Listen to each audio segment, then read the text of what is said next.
Assalamualaikum warahmatullahi wabarakatuh. Perkenalkan, nama saya Risha Amelia Putri dari kelas 11 Pemasaran A. Saya di sini akan mempresentasikan tentang sejarah perlawanan raja-raja lokal terhadap VOC yang dilakukan oleh Sultan Hasanuddin di Makassar. Rumusan masalah perlawanan rakyat Makassar di bawah pimpinan Sultan Hasanuddin. Penjelasan. Pertempuran VOC dengan Kerajaan Goa terus berlangsung hingga masa kepemimpinan Sultan Hasanuddin yang diangkat menjadi Raja Goa pada tahun 1653. Saat memimpin Kerajaan Goa, Sultan Hasanuddin tetap menjalankan serta melanjutkan kebijaksanaan pendahulunya, yakni Sultan Alauddin dan almarhum ayahnya, Sultan Malikus Said, untuk tidak mengakui hak monopoli perdagangan VOC.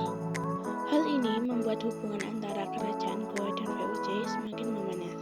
VOC yang menganggap Kerajaan Goa sebagai musuh yang sangat berbahaya dan terus berusaha menghancurkannya.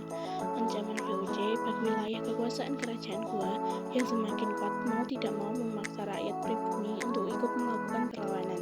Sepanjang tahun 1660 sampai 1670, berbagai perlawanan terhadap VOC dilakukan oleh Sultan Hasanuddin bersama rakyat Makassar atau Goa Talu. Berikut ini beberapa peristiwa yang menggambarkan perlawanan terhadap VOC yang dilakukan oleh Sultan Hasanuddin bersama rakyat Makassar. 1. Peristiwa tahun 1660. Pada tanggal 12 Juni 1660, terjadi pertempuran antara Belanda dengan pasukan Meriam dari Benteng Panakukang. Dalam waktu 2 hari, Belanda berhasil menduduki Benteng Panakukang. Sultan Hasanuddin tidak tinggal diam dan berhasil mengambil alih benteng tersebut melalui sebuah perjanjian yang sebenarnya sangat merugikan pihak kerajaan Goa. Akhirnya, Sultan Hasanuddin yang didampingi oleh Karangkarungrung yang terkenal sangat benci dan tidak mau berkompromi dengan VOC, memutuskan untuk tidak menuruti isi perjanjian itu. Karena situasi terus memanas, akhirnya pertempuran antara VOC dan kerajaan Goa kembali pecah. Situasi diperparah setelah Arum Palaka pergi ke Batavia meminta bantuan dan dilindungi VOC. Belanda melancarkan beberapa serangan kepada kerajaan Goa. Usai menerima sejumlah serangan, Sultan Hasanuddin pun bertekad untuk melakukan serangan balasan. Pasukan VOC dengan perlengkapan dan persenjataan yang lebih unggul mampu bertahan dari serangan kerajaan Goa. Meskipun demikian, serangan yang dilakukan oleh Sultan Hasanuddin tetap membuahkan hasil. 9 orang tentara Belanda tewas dalam pertempuran itu dan dimakamkan di dekat benteng Panakukang.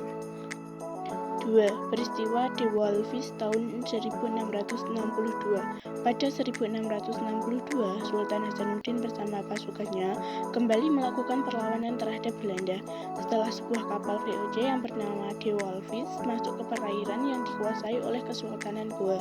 Kapal itu dikejar oleh armada Kesultanan Goa hingga akhirnya kandas pada sebuah tanah kosong di tepi laut Somba Opu.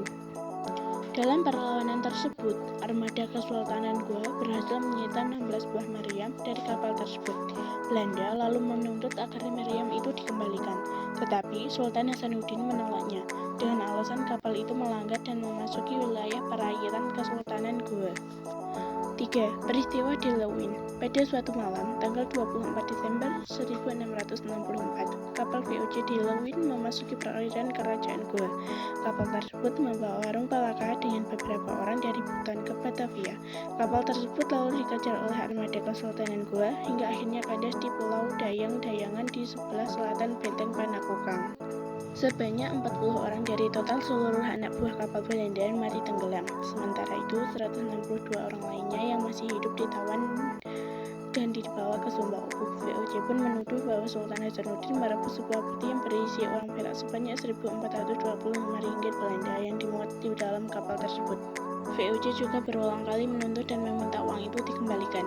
Namun, Sultan Hasanuddin menolaknya dan mengatakan bahwa semua barang sitaan yang berasal dari musuh adalah hak milik Kesultanan Goa.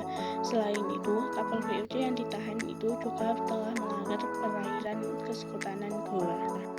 Akhirnya, VOC mengirim Cornelis Kiev dengan 14 orang anak buahnya untuk memeriksa keadaan kapal di Lewin yang kandas tersebut.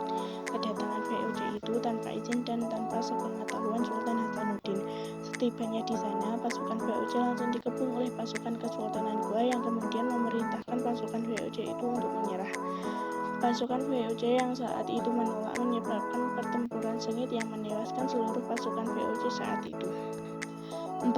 Perlawanan terhadap Belanda di Buton. Pada tahun 1655, tepatnya di bulan April, armada Goa yang dipimpin langsung Sultan Hasanuddin menyerang orang-orang Belanda yang telah menduduki kerajaan Buton. Saat itu, Belanda mencoba menghasut Sultan Buton untuk mempertahankan wilayahnya dan serta berjanji akan membantu semaksimal mungkin. Namun, berkat serangan yang sangat hebat, mereka berhasil ditaklukkan oleh kerajaan Goa. Setelah kerajaan Goa berhasil meruntuhkan perlawanan Belanda di Buton, Sultan Hasanuddin bersama para pasukannya pun meninggalkan perairan Buton lalu kembali ke Goa. 5. Melawan Laksamana Spilman dalam Perang Makassar.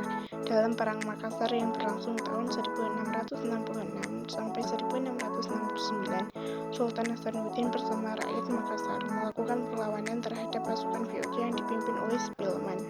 Dikutip dari jurnal Uin Alauddin Makassar yang berjudul Kondisi Sosial Politik Pasca Perjanjian Bungaya 1667, perang tersebut terjadi karena VOC yang berambisi ingin menguasai jalur perdagangan rempah-rempah di wilayah timur Nusantara. Meskipun berlangsung cukup singkat, perang yang terjadi saat itu benar-benar menimbulkan penderitaan bagi masyarakat Makassar, khususnya rakyat kerajaan Goa. Melihat penderitaan yang dialami oleh rakyatnya, Sultan Hasanuddin yang saat itu merupakan Raja Goa memutuskan untuk berdamai dengan Belanda.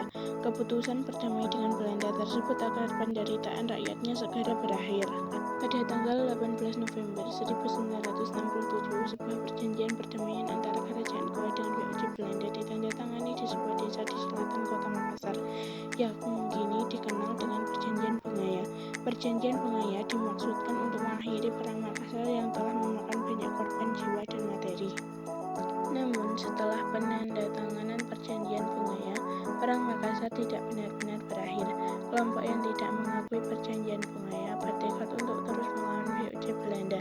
Perang antara VOC dan kerajaan Goa pun kembali berlanjut. Perlawanan itu dipelopori oleh Karaeng Kangrundung yang sejak awal membenci VOC. Dia terus-menerus mendesak Sultan Hasanuddin untuk melanjutkan perlawanan terhadap Belanda. Pada tanggal 12 April 1668, perang antara VOC, pimpinan Spilman dan Goa yang dipimpin Sultan Hasanuddin untuk kesekian kalinya kembali pecah. Bahkan, perang yang telah terjadi setelah Perjanjian Bungaya itu lebih besar dari sebelumnya. Kemudian, Spilman dalam suatu kesempatan menyurati pimpinan VOC di Batavia. Dia meminta agar pimpinan VOC segera mengirimkan bala bantuan agar VOC dapat memberikan pukulan terakhir kepada kerajaan Goa dan menjamin perdamaian mutlak. Pada bulan April 1669, pasukan Belanda melakukan serangan kepada warga Makassar. Serangan itu dilakukan secara teratur dan berulang-ulang.